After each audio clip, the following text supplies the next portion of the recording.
আসসালামু আলাইকুম। আপনারা সবাই কেমন আছেন? আমিও আল্লাহর রহমতে ভালো আছি। আমার ভিডিওটি কাছে কিংবা দূরে, দেশ কিংবা দেশের বাইরে যারা দেখছেন তাদেরকে অসংখ্য ধন্যবাদ। এদিকে সকাল সকাল আমার শ্বশুরে ছোট মাছ নিয়ে আসছে, তো এগুলা মা কেটে নিচ্ছে। দেখেন মানবী চুপ করে বসে আছে। তো এদিকে আমি তরকারি নেওয়ার জন্য শ্বশুরের সবজি বাগানে চলে আসলাম। তো এখান থেকে 2টা লাউ পাতা ছিঁড়ে নিব শুটকির তরকারির ভিতরে দেওয়ার জন্য। লাউ পাতাগুলা দেখতে খুবই সুন্দর, তার জন্য 2টা পাতাই নিব, বিশাল বড় বড় পাতাগুলা। এদিকে হঠাৎ করে চোখে পড়লো পাকা টমেটো আর একটা বোম্বাই মরিচের চারা। তো এই যে টমেটো গুলা পেকে গিয়েছে, নিতে আসছি কাঁচা টমেটো, এসে দেখি পেকে গেছে। তো এই 2টা পাকা টমেটো নিয়ে নিলাম। বেশি টমেটো পারবো না, অল্প পরিমাণেরই নিব। মরিচ গাছটা এত ভালো লাগে, মাশাআল্লাহ মাশাআল্লাহ অনেক মরিচ হয়েছে।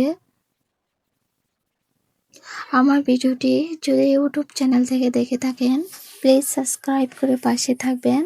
আর পুরাতন আপু ভাইদেরকে অসংখ্য ধন্যবাদ। তো এই যে লাউ পাতা আর টমেটো।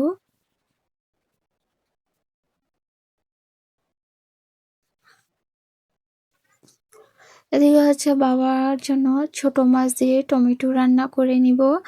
আর পাশের বাড়ির ভাবির কাছে নাকি আমাদের কুমিল্লার ঐতিহ্য খাবার আলু সিদ্ধ এত মজা লেগেছে। তো ভাবি যে বলেছে তার জন্য আমি রান্না করে নিচ্ছি আলু সিদ্ধ কাঁচা মরিচ দিয়ে, একটু হালকা হলুদ দিয়ে।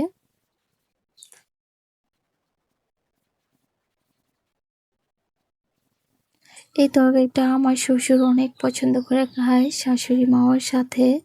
এটা শুধু হলুদ দিয়ে রান্না করেছি, আমার শ্বশুর ঝাল খেতে পছন্দ করে না, তার জন্য একটু মরিচ দেইনি।